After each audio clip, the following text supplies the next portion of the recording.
Have you ever noticed that many of the greatest lessons that we have to learn are learned in difficult circumstances?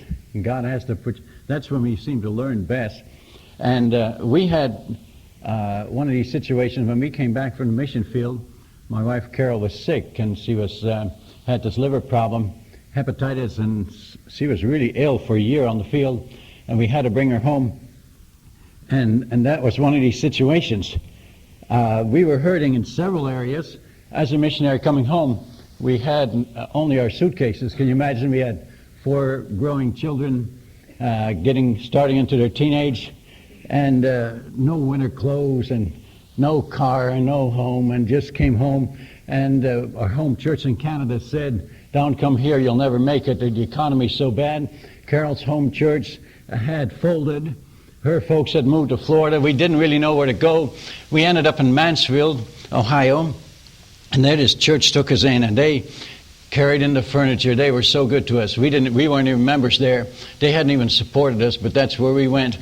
And but the furniture wasn't all that good, you know what I mean? It was leftover furniture, and my son had the habit of pushing, tipping his chair back, and these chairs would come loose, and it was real missionary stuff, you know what I mean? And the house we were in, oh brother, it hadn't been used, and it had those old window frames, where they had the weights in the windows with cords. Well, my kids got in all the bedrooms, and those windows would break and fall. They were all ready to snap about the time that we got into that house, and screen doors were falling out. It was a real missionary house. I mean, I really believe that you don't want, they're trying to make, you don't want a missionary feel too good. You make them want to go back to the field, and that house was one of those. And then a missionary went to the field, and he said, "Otto, would you buy my car? I need $600 more for my passage." And his car wasn't worth $600, but I gave him, that's the worst buy I ever had. I gave him $600 so he could go to the field, and what a bomb that was, an old Chev station wagon, and I'm puttering around trying to get to meetings in that thing. And you've heard my stories about the cars, how this was a great money raiser. I'd leave it running in front of the door of the church, and until people heard the thing, and have the pastor drive it sometime, and when he couldn't make it go well, he would say, we need to do something. Well, they'd fix it up for me. But my wife needed the old car at home when I was on my missionary meetings, and so a man gave me another. He says, "I've got an old car." So I had 2 of them now. I had one on the road and one at home, but I'd switch them. Whichever one needed help the most, I'd drive that to the churches, because obviously we didn't have any money to fix the car ourselves. We had to buy clothing. There were so many things. We had nothing. And so we were really hurting in a material way, cars, house, furniture, whatever. My wife was sick with that liver problem, and that bed came down. It was an old missionary bed too, and it fell down and jarred her, and it was terrible. Anyway, not only were we hurting in material possessions, that was the first area, but the second area was in family. We had our children in a Christian school, and we thought it was too big to go right into a public school situation, and my son got in with the wrong crowd, my oldest, and he was kicked out of school for smoking marijuana. And oh, what a mess. And several others, there was a bunch of them got dismissed from school, and I was so grieved. And then my daughters got, they were in cheerleading and so on, and they got independent, and they complained about the food.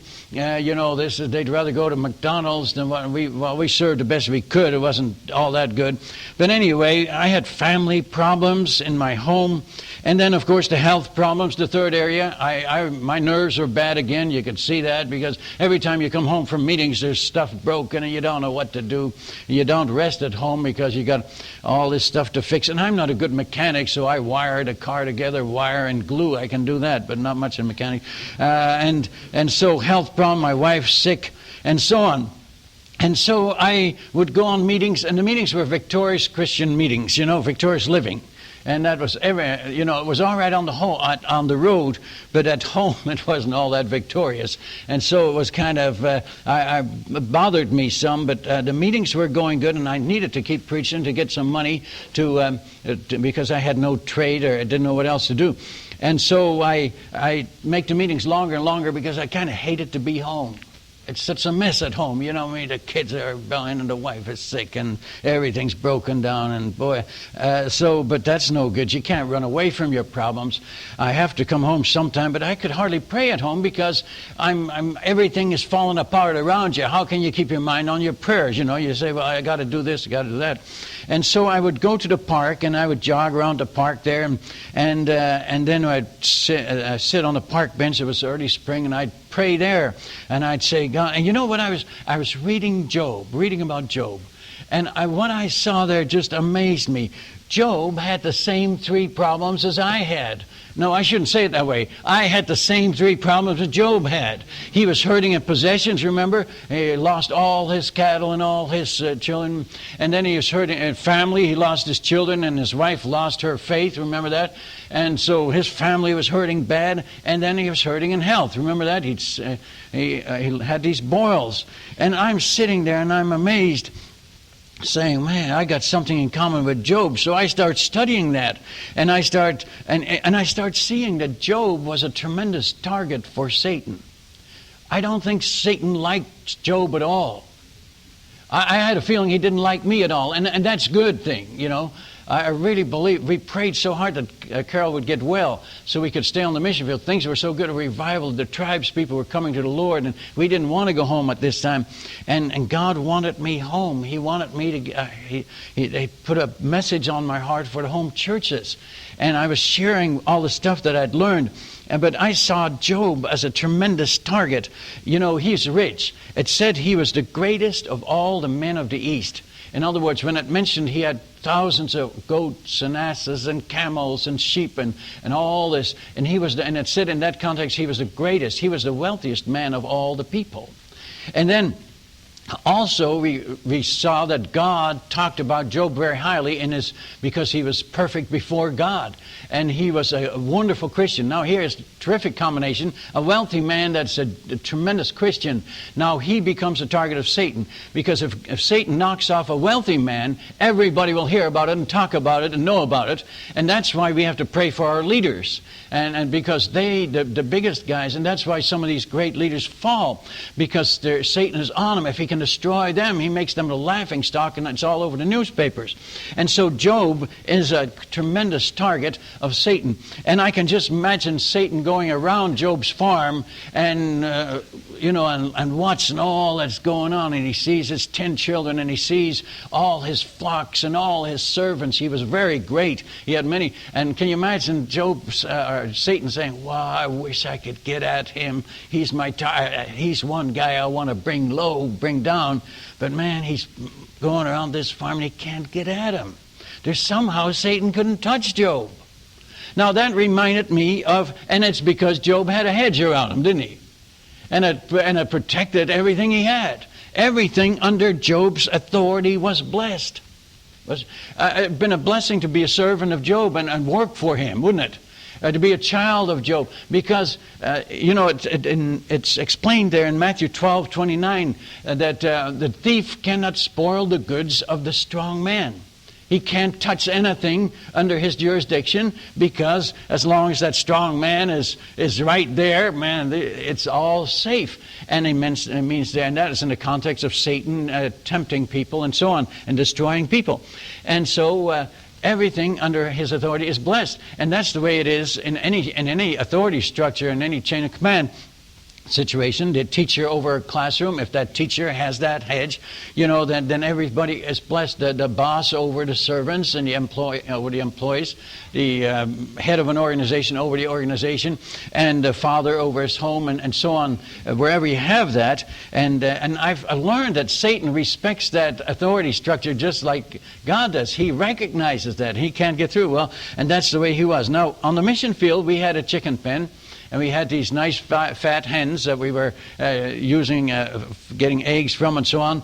And those hungry, starving, mangy dogs of the natives, always starving, would be yelping around that chicken pen, just yelping around there trying. I had to do everything I could to keep them out. They'd come up over the top of the wire. They'd dig underneath. And you know that those yelping, that reminded, that's like Satan going around Job's farm. Man, I wish I'd get hold of one of these hens, you know what I mean, or one of these goats, or anything. You know, it's fascinating how that, until the showdown came in heaven, when Satan actually came to talk to God about Job, up till that time, Satan could not touch Job. And that, to me, is a very comforting situation. I really believe that that is the reason for the book of Job, so that we would all, it would be recorded for all history, that Satan cannot touch us as long as that hedge of God is around us. Do you believe that? It is absolutely true. And so when Satan finally went up to heaven and that showdown came, God initiates it. Now listen, God initiated this, and he said, Satan, while you were down there, have you seen my servant Job? Now that's like rubbing salt into Satan's wounds. I mean, he's been trying to get him so bad, and now, yes, I've seen him, but haven't you put a hedge around him and so on, you see. Oh yes, Satan would love to get him, and God knew that. But Job was so protected. And then Satan says, yeah, but haven't you put a hedge around him, around all that he has? And God didn't say, no, I didn't. No, God, but we know God does put a hedge around because of other scriptures. When we compare other scriptures, we know that, like in Hosea, the hedge around the wife of Hosea brought her back. The hedge in Isaiah 5 around the vineyard, which was Israel, and so on. God does protect, and really the hedge is a symbol of his protection. It's like the angels hovering around us, or the wall of fire in Zechariah, where God put a wall fire around his people. He holds us in the hollow of his hands. These are all symbols of God's protection around his people. God doesn't deny it. Satan challenges God. Take that hedge down, he'll curse you to your face. And God says, no, he won't. And Satan says, yes, he will. And finally, Satan pushes God to the place where he says, all right, I'll prove it to you. You can touch everything he has, but don't touch the man. Now, can you imagine Satan's delight? Now he's got permission. And that shows us something. Satan cannot touch us without God's permission. Now, I meet people everywhere that say, well, I hope God never does to me what he did to Job. Hey, God didn't do it to Job. Satan did it to Job. All God did was lift the hedge and Satan could get in. Now, when that hedge is lifted, folks, Satan will take as much as he can. He's out to destroy Job. He's out to destroy anything that's worthwhile and good and right. And he'll destroy us. And so now the hedge is lifted to the extent, or maybe brought down, and Satan gets in over the top, whatever way you want to visualize it. But let's say he lifts the hedge and Satan can get under it, and he can touch all that Job has. And you know the story, how he lost all his cattle. One day he was the richest man of all the people of the East. And the next day he has absolutely nothing. And the dumb guy had no insurance whatsoever, so he lost it all. All right? Now, and he lost all his children, didn't he? All his children died. I wonder if he wished he'd lost his wife too. She was no comfort to him after she said, why don't you curse God and die? Might have been better if she'd died along with the kids. But then you can't be too hard on Job's wife. What woman has buried 10 kids in one day and stayed sane? I mean, and all her security and all the possessions, and she's the poorest lady in the whole county now, and she was the richest. And I mean, no, so don't judge Job's wife too hard. All right? But anyway, he lost. The interesting thing was that Job still had his health after that first time. Satan couldn't go further than God allowed him. I like that. So God may want to bring you back to the straight and narrow way, or me back to the straight, and we might be hurting, but he won't touch us any further than he has to, okay? And Satan can't. So we don't need to fear Satan. We're in God's hands. Make sure we stay there. Make sure we have that hedge. All right, so the second time, whether it was the next day, we don't know, Satan appears before God again, and God initiates it again. Says, have you seen my servant Job? that he's the greatest of all the people of the earth because he's perfect and upright and all these wonderful qualities Job had. And now God is referring to his spirituality, that he's the greatest. He is what God says, and he says this 3 times. Once in verse 1, and once in verse 8, and then in chapter 2, verse 3. 3 times God literally brags on a man that he's a spiritual man, that he loves him, that he's perfect, and that he's got to be the greatest Christian that ever lived, I would think, or tied for the greatest Christian that ever lived. Certainly didn't deserve all this problems that came upon him, but God did this to show us something. And he wanted us to get this lesson. So the second time, Satan says, yeah, but you still got a hedge. Touch his bone and his flesh, and he'll curse you to your face. And God says, all right, you can touch the man, touch his health, but you can't kill him. Now, what we see in this incident now is that the hedge is lifted a little bit more. Satan can get at a little bit more of the man. But he still can't kill him. Satan knows that Job isn't going to die. God knows that he isn't going to die, but Job sure thinks he's going to die. And his miserable friends sure think he's going to die. And his wife says, curse God and die. And everybody thinks, but Satan knows it because Satan knows Satan, there's a limit to what Satan can do.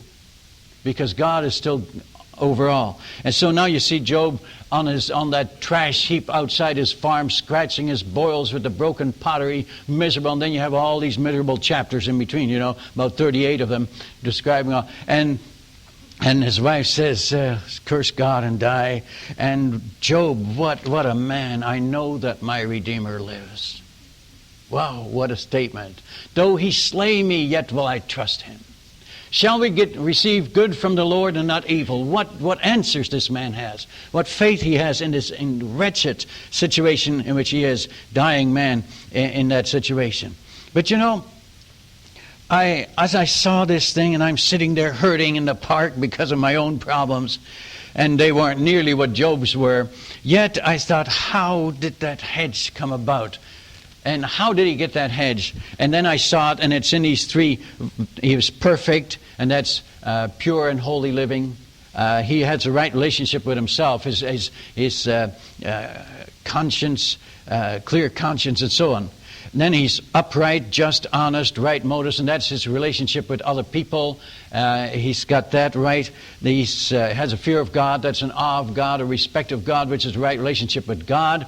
And then the 4th one, he has a right relationship with Satan. He hates him. He eschews evil, hates sin in himself and his wife and in everybody else. So he has got the 4 relationships with himself, with other people, with God and Satan, all correct. That is the essence of all obedience. When you get those 4 right, that's total obedience. And that's really what Job was. And when Job was obedient like that, God says, have you seen him? Have you seen him? 3 times he says it. And because of that, God's blessing was on this man. And the hedge was there. God didn't have to touch him anywhere because he was obedient. And so there was blessing. And so everything under him was blessed. Now, when I saw that, folks, I got so convicted. Because I said, now, if that is what made up the hedge, then no wonder I'm shot down. And I reviewed these 4 things in my own life, pure, holy living, and I said, I can do a whole lot better there. Upright and just and honest, and the motives, and I think of my old cars and my money-raising schemes, and I thought, brother, no wonder. And then the fear of God, the awe and respect of God, and sometimes I don't pray, and I don't fear Him the way I should, and then hate sin. If I hated sin, eschewed evil, would I do sin? Would I, I'd avoid it more, wouldn't I? And so I was shot down, and I repent. I was sitting in the park weeping and saying, oh God, I have no hedge. There's no protection around my wife and children and everything I have. Everything is bad. And I realize now it's not because, I used to say, God, why? I've been a missionary. I've been faithful on the mission field. Is this the real one? Have you forgotten what I've done for you? Well, that's, God doesn't fall for that kind of thing. And now I'm seeing what God thinks of me. And I said, God, I understand. And friends, I repent, and I'm weeping in the park every morning. And now I start working on these. What else could I do? I'm working on these 4 things. And I wish I could tell you that as soon as I started working on them, everything went great. No, it wouldn't. It was so slow that I actually forgot. So slow but gradual. But by the fall of that year, my oldest son, he went to Life Action Camp, and God got through to him, and he so repented and wept before us, begged forgiveness, and he started to become a soul winner. God changed that young man, and today he's a missionary in Japan. My daughters, who didn't like the food, they actually said to me, one of my daughters says, "This food is good for us." I nearly dropped my spoon. I couldn't believe what I said. Well, she said, I'm in cheerleading, and these are healthy foods that we're supposed to eat. And the attitude of my kids changed. And then we got a much better car. We got rid of the bombs then, and that's when those cars started arriving. God's not hard up for cars. He can supply them anytime he wants to. And we saw that, and then we got into this better house, and it didn't have those old cords in the windows, and it was a rented house, but it was sure nice. And so gradually things changed. And what a blessing that was. And then we moved to Ypsilanti, Michigan. That's where that better house was. It was near Detroit. We lived on Michigan Avenue, a large road. Behind us was a small woods. And beyond that woods, there was a subdivision of a poor, a bad area. It was a drug area. It was lots of debauchery and sin there, and people living, and always police going in there, so on. And then one day I was standing on the steps with my youngest son Charles, and we were fixing something. There was the basement steps going down into the family room, into the basement of this house, and lightning hit the transformer in the woods between us and that subdivision. And guess which way the fireball of white light went? It should have gone to those wicked people out there, right? You know where it came to? The preacher's house. I couldn't understand it. That it was a ball of flame of fire came along that wire from the woods, blew my electric meter right off the wall. It was hanging by one wire, big black spot on the brick wall. It fried the breaker box inside. We opened that, everything. That charge went all through the house, blew out every light bulb. It blew out everything that was plugged in. My water heater was gone. The recorder's radio, everything fried. It was unbelievable. And I didn't know that, but we were shocked, and my son and I walked up the steps to the meter to see what damage had been done. And guess what? That thing hit that transformer. It wasn't raining yet. Hit the thing again, and my son shouted, "Dad, look out!" And the fire came along there again, and I thought, this is the wrong place to be. I turned around to run. And the blast of that thing, like a giant hand, shoved me into the backyard down the slope. And I never moved. I just blasted out of there. But I wasn't hurt. I stayed on my feet somehow. And my son was crying now. The moment he saw his dad, now his dad's gone. The blast came. He was crying. And I came back up, just my heart pounding. I said, "Charles, I'm all right. Are you all right?" He said, "Dad, the fire came." He says, "The fire, like bigger than a basketball, came right by my feet." He says, "Dad, it went right into the basement." You know who was in the basement? My two daughters were sitting on the couch in the family room studying. And they said they were scared and shocked, and the fire went right in front of their feet, and it grounded out on metal lamps in the corner of the basement. Oh man, we were shook up bad, twice in a row.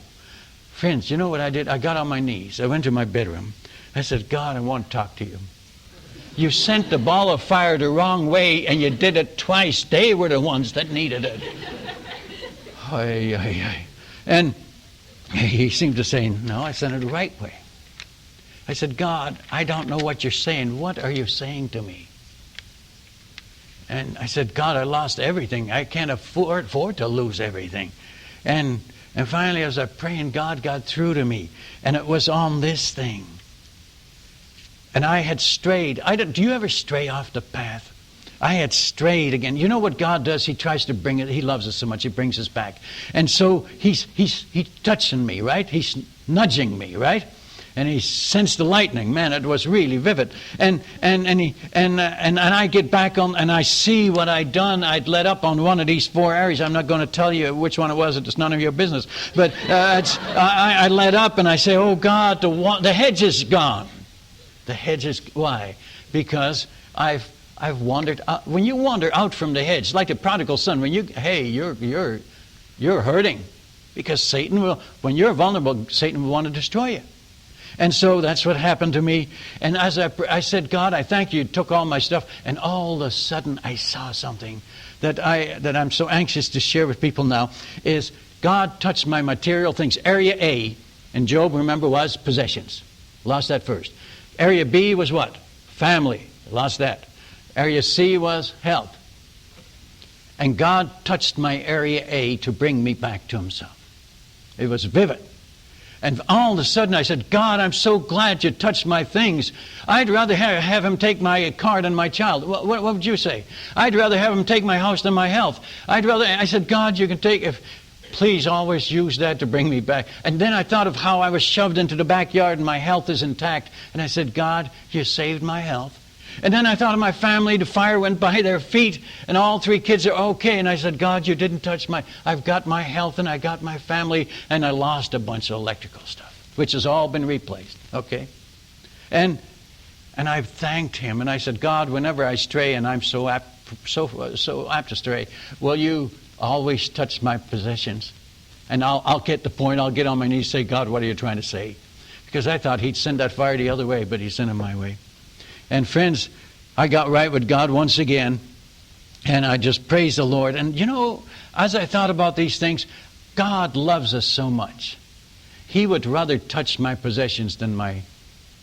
Isn't that the way we are as parents? We would rather spank the child or discipline him just a little bit if he will turn around and go right with just a little nudging. How much rather we do that than have to really come down hard on him. And God loves us, his children, more than we love our children.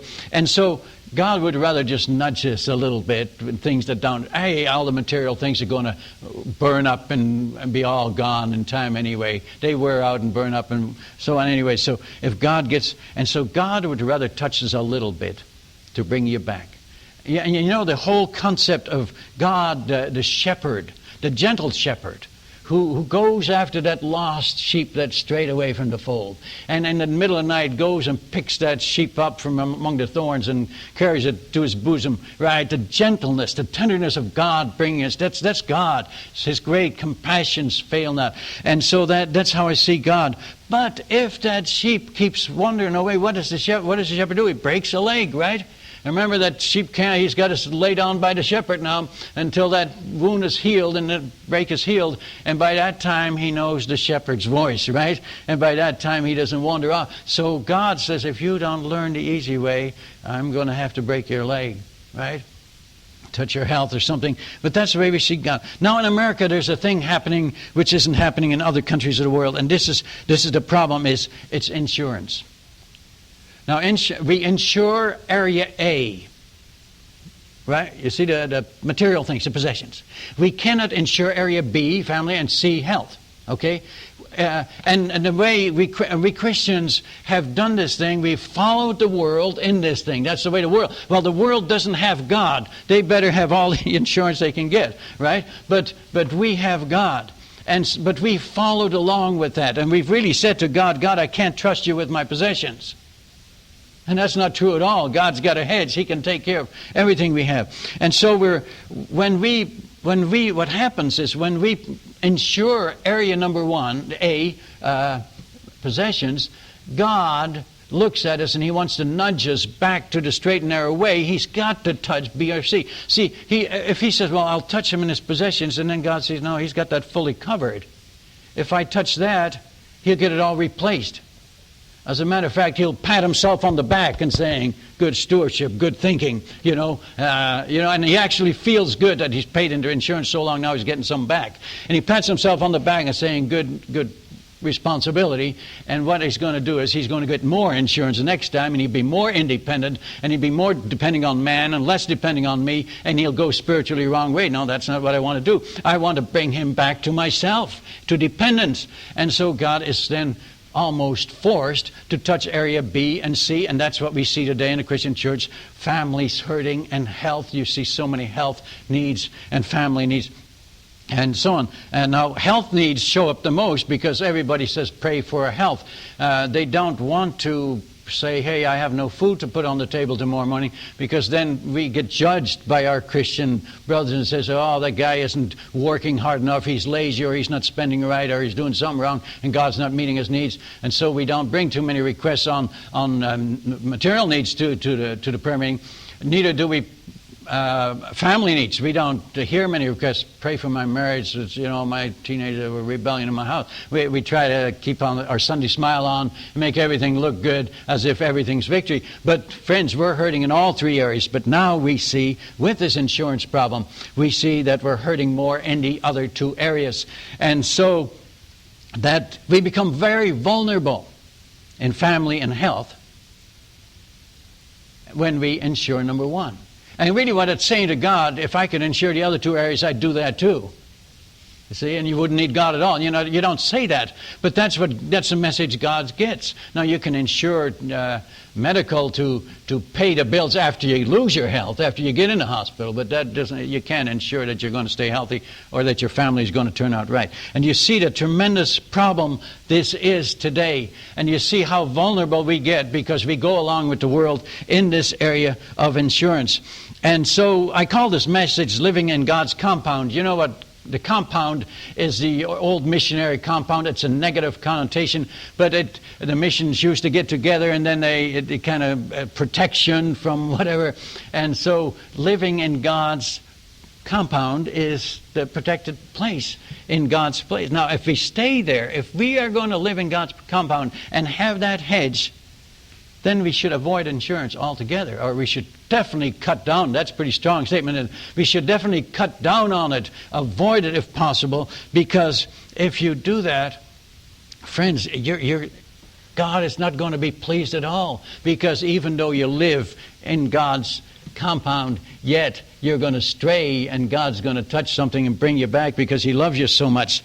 Now, I must say that in some states we have to have liability insurance, and if the law says have it, you always obey your authorities. And some jobs you have insurance come along with it. Well, receive it graciously and thank God for it, but don't ever choose to get it. Don't choose to get it, because then you are not giving God that option, and you're going to get hurt. And now don't receive. Check this out. Check this out. Find families that have very little health problems, very little family problems, and tactfully find out how much they carry on insurance. They possibly don't have any, check people that have a lot of family problems and a lot of health problems, and ask them tactfully, how much insurance do you carry on area A, on possessions? And you'll discover an amazing thing, that is the way it goes. And so I encourage you to check that out. I'd like to, as a matter of fact, if anyone has trouble with this message, I would like you to memorize Psalm 91. He that dwelleth in the secret place of the Most High, that's in God's compound, shall abide under the shadow of the Almighty. Now, what do you think that is? Abiding under the shadow of the Almighty. I will say of the Lord, He is my refuge and my fortress, my God, in Him will I trust. A refuge in a time of storm. A fortress. What words? Surely He shall deliver thee from the snare of the fowler, and from the noisome pestilence. He shall cover thee with His feathers, and under His wings shalt thou trust. His truth shall be thy shield and buckler. Can you see that in the context of Job's suffering? Thou shalt not be afraid. He shall cover thee with His feathers. Oh, we had that. Thou shalt not be afraid for the terror by night, nor for the arrow that flies by day, nor for the pestilence that walks in darkness, nor for the destruction that wastes at noonday. And then in verse 9, because thou hast made the Lord, which is my refuge, even the Most High, thy habitation. That's where you dwell, in the secret place of the Most High, in God's compound. There shall no evil befall thee. Look at that. If that's where you live, no evil befall thee, neither shall any plague come nigh thy dwelling. No plagues.